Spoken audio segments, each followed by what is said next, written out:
Welcome to our channel. Today we how to secure a real estate investment trust with BlackRock step by step clearly.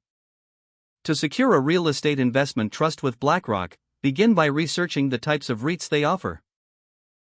Visit BlackRock's official website to explore their investment options.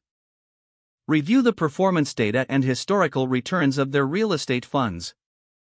Identify which REIT aligns with your financial goals and risk tolerance. Create an account with BlackRock if you do not already have one. Provide the necessary personal information and complete the required verification steps.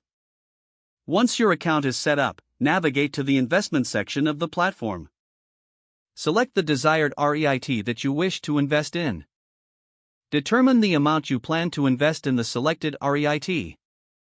Make sure this amount aligns with your overall investment strategy.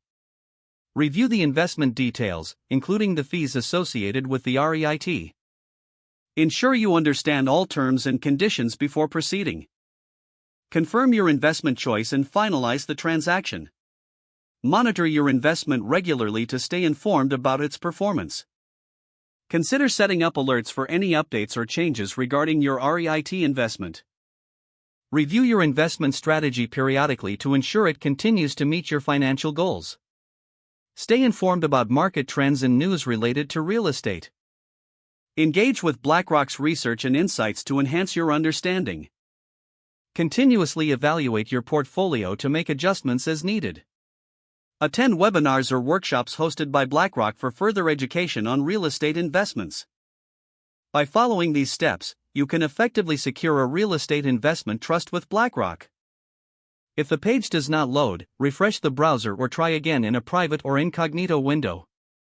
Make sure you are using the correct email address, then retype it carefully to avoid small typos. If your password is not accepted, use the reset option and create a new strong password you can remember. Check your spam folder for verification or security emails, then complete any requested confirmation steps. Enable two-factor authentication if available to improve account security and reduce unauthorized access risk. After signing in, review your profile details so your contact information and settings are accurate and current. If you see an error message, note it down and try again after restarting your device and internet connection. Don't forget to like this video and subscribe to our channel for more step-by-step tech guides.